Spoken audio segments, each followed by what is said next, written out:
Olá, eu sou o Dr. Breno Marques, eu sou médico dermatologista, membro da Sociedade Brasileira de Dermatologia e membro também da Sociedade Brasileira de Cirurgia Dermatológica. Hoje nós vamos falar sobre microagulhamento. Esse é um tema bastante atual, com diversas finalidades terapêuticas. Quais são essas finalidades? Podemos citar tratamento das cicatrizes de acne, tratamento das linhas de expressão fina, o rejuvenescimento global, clareamento de manchas, no caso do melasma, tratamento das estrias, tratamento da calvície. Sabe que as agulhas, elas promovem a liberação de fatores de crescimento na pele, bem como a produção e uma reorganização das fibras colágenas. Então é possível realizar um microagulhamento com um instrumento cilíndrico, no caso o roller, que são várias microagulhas associadas a esse instrumento cilíndrico, ou então um aparelho motorizado que possui várias agulhas descartáveis. Hoje em dia nós sabemos que o uso indiscriminado desta modalidade de tratamento, inclusive com pessoas realizando esse tratamento em casa de frente para o espelho, é um risco e já é uma realidade.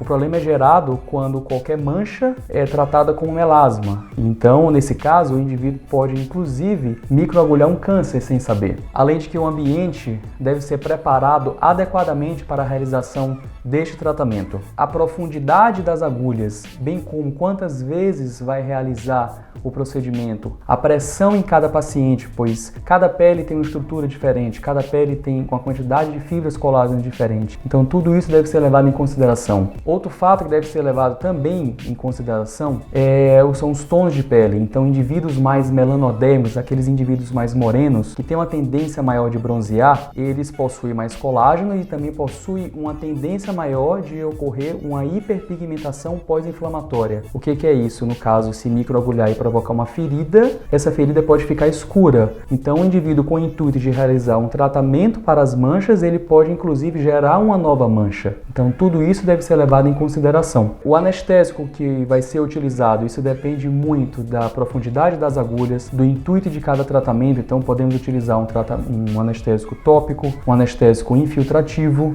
no caso para um microagulhamento mais profundo. E o profissional também deve estar ciente sobre os possíveis efeitos colaterais dos medicamentos, já que é possível realizar um drug delivery com o microagulhamento, ou seja, uma microinfusão de princípios ativos. Então, neste caso, pode ocorrer uma hipersensibilidade, que é diferente de uma alergia, que é diferente de, por exemplo, uma intoxicação por anestésicos. Então, tudo isso deve ser levado em consideração. Então, nós devemos sempre saber lidar com as possíveis complicações de qualquer procedimento. E em relação à calvície, da mesma forma, o microagulhamento vai promover a liberação de fatores de crescimento que atuariam no processo de afinamento dos pelos. No entanto, diversas doenças do couro cabeludo, elas podem estar presentes, até mesmo junto com a calvície, que seria o afinamento. Podemos citar, por exemplo, o líquen plano pilar, podemos citar uma psoríase de couro cabeludo. E nessas doenças existe um fenômeno chamado fenômeno de Koebner. Então, o que seria o fenômeno de Koebner? Seria em pacientes que já têm essas doenças, no caso o líquen plano, no caso a psoríase, caso apresente um trauma em uma pele sadia,